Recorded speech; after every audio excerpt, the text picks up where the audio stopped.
ನಮಸ್ಕಾರ ವೀಕ್ಷಕರೇ, heartly welcome to Mounesh J YouTube channel.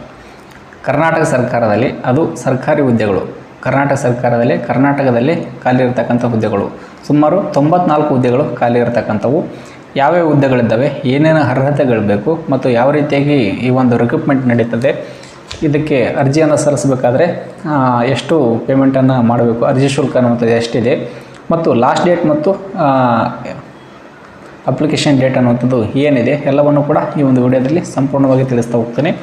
ಅದಕ್ಕಿಂತ ಮುಂಚೆ ಈ ಒಂದು ವಿಡಿಯೋವನ್ನು ಲೈಕ್ ಮಾಡಿರಿ ಮತ್ತು ನೀವೇನಾದರೂ ಇನ್ನೂ ಸಬ್ಸ್ಕ್ರೈಬ್ ಮಾಡದೆ ನಮ್ಮ ಒಂದು ವೀಡಿಯೋಸ್ಗಳನ್ನು ನೋಡ್ತಾ ಇದ್ದರೆ ಸಬ್ಸ್ಕ್ರೈಬ್ ಮಾಡಿಕೊಂಡು ಆ ವೀಡಿಯೋಸ್ಗಳನ್ನು ನೋಡ್ರಿ ಅಂತ ಹೇಳ್ತಾ ಬನ್ನಿ ಈ ಒಂದು ವಿಡಿಯೋನ ಸ್ಟಾರ್ಟ್ ಮಾಡೋಣ. ಹೌದು, ಮಂಡ್ಯ DCC ಬ್ಯಾಂಕ್ನಲ್ಲಿ ಖಾಲಿ ಇರತಕ್ಕಂಥ ಹುದ್ದೆಗಳಾಗಿರ್ತವೆ.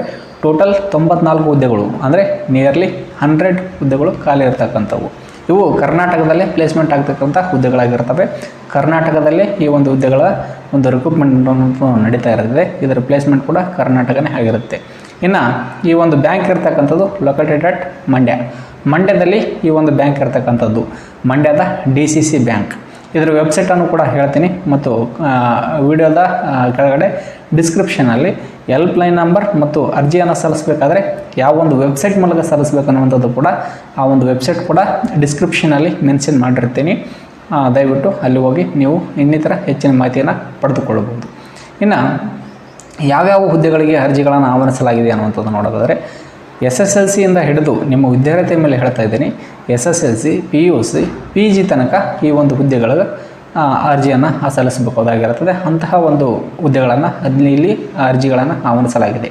ಅಂದರೆ grade B, grade C, grade D ಹುದ್ದೆಗಳ ಒಂದು ಗ್ರೇಡ್ ಪ್ರಕಾರ ಹೇಳೋದಾದರೆ grade B, grade C, grade D ಮತ್ತು ಗ್ರೇಡ್ A ಹುದ್ದೆಗಳಿಗೆ ಇಲ್ಲಿ ಅರ್ಜಿಗಳನ್ನು ಆಹ್ವಾನಿಸಲಾಗಿದೆ. ಇನ್ನು ಗ್ರೇಡ್ A ಹುದ್ದೆಯಲ್ಲಿ ಯಾವುದು ಬರುತ್ತೆ ಅನ್ನೋಂಥದ್ದು ಹೇಳೋದಾದರೆ ಆಬ್ವಿಯಸ್ಲಿ ಶಾಖಾ ವ್ಯವಸ್ಥಾಪಕರು ಅಂತಂದರೆ ಮ್ಯಾನೇಜರ್, ಆ ಒಂದು ಬ್ಯಾಂಕಿನ ಮ್ಯಾನೇಜರನ್ನು ಗ್ರೇಡ್ ಎಯಲ್ಲಿ ವರ್ಗೀಕರಿಸಿರ್ತಕ್ಕಂಥ ಹುದ್ದೆಗಳಾಗಿರುತ್ತದೆ.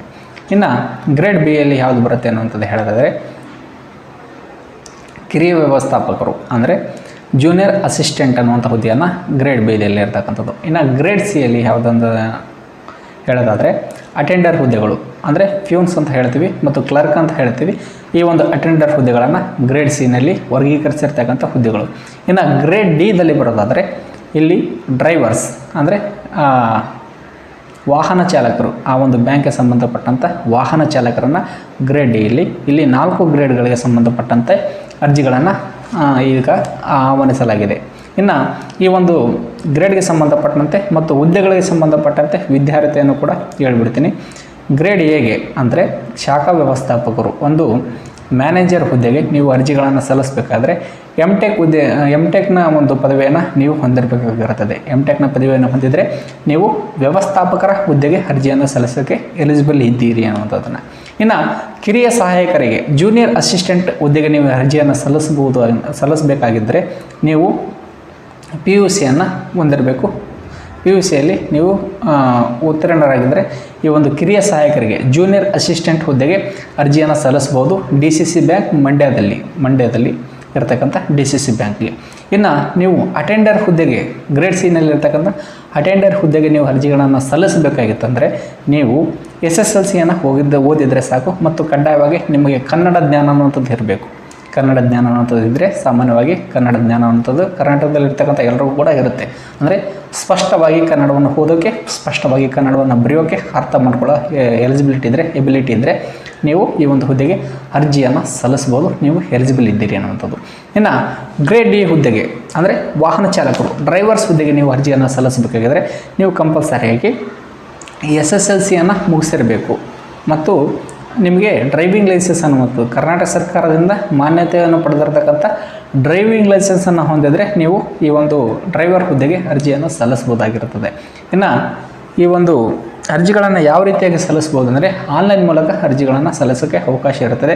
ಯಾವುದೇ ರೀತಿಯಾದಂಥ ಆಫ್ಲೈನಲ್ಲಿ ಅಥವಾ ಖುದ್ದಾಗಿ ನೀವು ಬ್ಯಾಂಕಿಗೆ ಹೋಗಿ ಮ್ಯಾನ್ಯುವಲ್ ಮೂಲಕ ನೀವು ಅರ್ಜಿಗಳನ್ನು ಸಲ್ಲಿಸಿದರೆ ಅಲ್ಲಿ ಪುರಸ್ಕೃತವಾಗುವುದಿಲ್ಲ, ಅದು ರಿಜೆಕ್ಟ್ ಆಗ್ತದೆ. ಆದ್ದರಿಂದ ನೀವು ಆನ್ಲೈನ್ ಮೂಲಕ ಅರ್ಜಿಗಳನ್ನು ಸಲ್ಲಿಸ್ಬೋದಾಗಿರುತ್ತದೆ. ಈ ಒಂದು ಬ್ಯಾಂಕ್ನ ವೆಬ್ಸೈಟ್ ಅನ್ನೋದು ಡಿಸ್ಕ್ರಿಪ್ಷನಲ್ಲಿ ಕೊಟ್ಟಿರ್ತೀನಿ ಮತ್ತು ಈಗ ಕೂಡ ಹೇಳ್ತಾ ಇರ್ತೀನಿ ಮತ್ತು ಸ್ಕ್ರೀನ್ ಮೇಲೆ ಕೂಡ ಶೋ ಆಗ್ತಾ ಹೋಗ್ತದೆ. ಆ ಒಂದು ವೆಬ್ಸೈಟ್ ಯಾವುದನ್ನು ಅಂತ ಹೇಳೋದಾದರೆ mandya.dcc.bank.com ಅನ್ನುವಂತಹ ಒಂದು ವೆಬ್ಸೈಟ್ ಮೂಲಕ ನೀವು ಅರ್ಜಿಗಳನ್ನು ಸಲ್ಲಿಸಬಹುದಾಗಿರ್ತದೆ ಆನ್ಲೈನ್ ಮೂಲಕ ಈ ಒಂದು ಹುದ್ದೆಗಳಿಗೆ ನಿಮ್ಮ ಒಂದು ವಿದ್ಯಾರ್ಥಿಗೆ ಅನುಗುಣವಾಗಿ.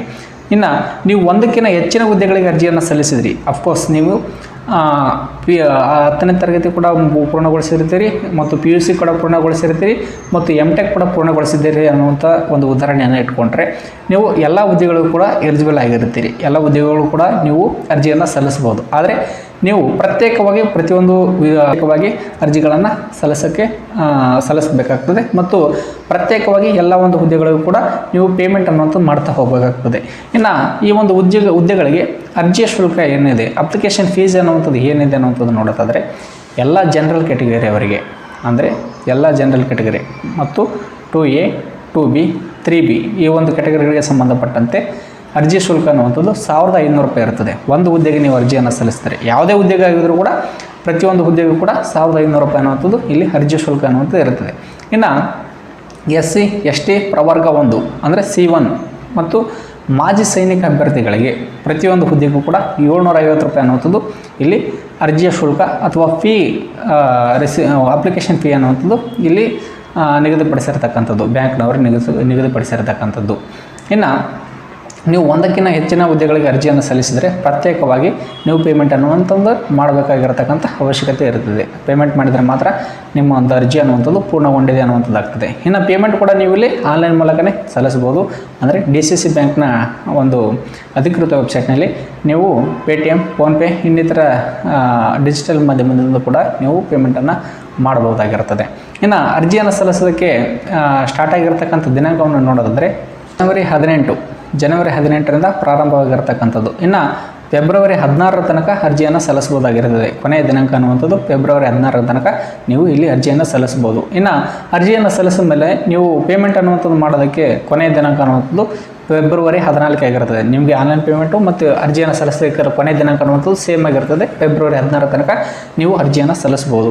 ಇನ್ನು ವಯೋಮಿತಿಯನ್ನು ನೋಡೋದಾದರೆ 18ರಿಂದ 35 ವರ್ಷದ ತನಕ ನೀವು ಇಲ್ಲಿ ಅರ್ಜಿಯನ್ನು ಸಲ್ಲಿಸಬಹುದು. ಅಂದರೆ ಸಾಮಾನ್ಯ ವರ್ಗ ಮತ್ತು 2A 2B 3B ಈ ಒಂದು ಕ್ಯಾಟಗರಿಗೆ 18ರಿಂದ ಕನಿಷ್ಠ 18 ವರ್ಷ ವಯಸ್ಸಾಗಿರಬೇಕು, ಗರಿಷ್ಠ 35 ವರ್ಷ ವಯಸ್ಸಾಗಿರಬೇಕು. ಇನ್ನು ಪರಿಶಿಷ್ಟ ಜಾತಿ ಪ್ರವರ್ಗವನ್ನು ಪರಿಶಿಷ್ಟ ಪಂಗಡ ಅಭ್ಯರ್ಥಿಗಳಿಗೆ SC ST ಮತ್ತು C1 ಕ್ಯಾಟಗರಿಗೆ ಸಂಬಂಧಪಟ್ಟಂತೆ ಕನಿಷ್ಠ ವಯಸ್ಸು 18 ವರ್ಷ ಆಗಿರಬೇಕು, ಗರಿಷ್ಠ ವಯಸ್ಸು 38 ವರ್ಷ ವಯಸ್ಸಾಗಿರಬೇಕು. ಇನ್ನು ಮಾಜಿ ಸೈನಿಕ ಅಭ್ಯರ್ಥಿಗಳಿಗೆ ನೋಡೋದಾದರೆ ಅವರು ಎಷ್ಟು ವರ್ಷಗಳ ಕಾಲ ಒಂದು ಸೈನ್ಯದಲ್ಲಿ ಸೇವೆಯನ್ನು ಸಲ್ಲಿಸಿರ್ತಾರೋ ಅಷ್ಟು ವರ್ಷಗಳ ಕಾಲ ಅವರಿಗೆ ಹೆಚ್ಚುವರಿಯಾಗಿ ವಯೋಮಿತಿಯನ್ನು ಸಡಿಲಿಕೆಯನ್ನು ನೀಡಲಾಗುತ್ತೆ. ಅಂದರೆ ಮಾಜಿ ಸೈನಿಕರು ಒಂದು 10 ವರ್ಷ ಸೇವೆಯನ್ನು ಸಲ್ಲಿಸಿದರೆ ಅವರಿಗೆ ಪ್ರೆಸೆಂಟ್ ಇರ್ತಕ್ಕಂಥ ಏಜ್ಗೆ ಸಂಬಂಧಪಟ್ಟಂತೆ 10 ವರ್ಷವನ್ನು ರಿಡಕ್ಷನನ್ನು ಆ್ಯಡನ್ನು ಮಾಡಿ ಅವರಿಗೆ ವಯೋಮಿತಿಯನ್ನು ನಿಗದಿಗೊಳಿಸಲಾಗ್ತದೆ. ಇನ್ನು ಈ ಒಂದು ಅರ್ಜಿಯನ್ನು ಸಲ್ಲಿಸಬೇಕಾದ್ರೆ ನಿಮ್ಗೆ ಏನಾದರೂ ತೊಂದರೆಗಳು ಉಂಟಾದರೆ ಒಂದು ಹೆಲ್ಪ್ಲೈನ್ ನಂಬರ್ ಕೂಡ ಇರುತ್ತೆ. ಅದು DCC ಬ್ಯಾಂಕ್ ಮಂಡ್ಯದ ಒಂದು ಹೆಲ್ಪ್ಲೈನ್ ನಂಬರ್ ಆಗಿರುತ್ತೆ. ಅದನ್ನು ಕೂಡ ಹೇಳ್ತಾ ಹೋಗ್ತೀನಿ.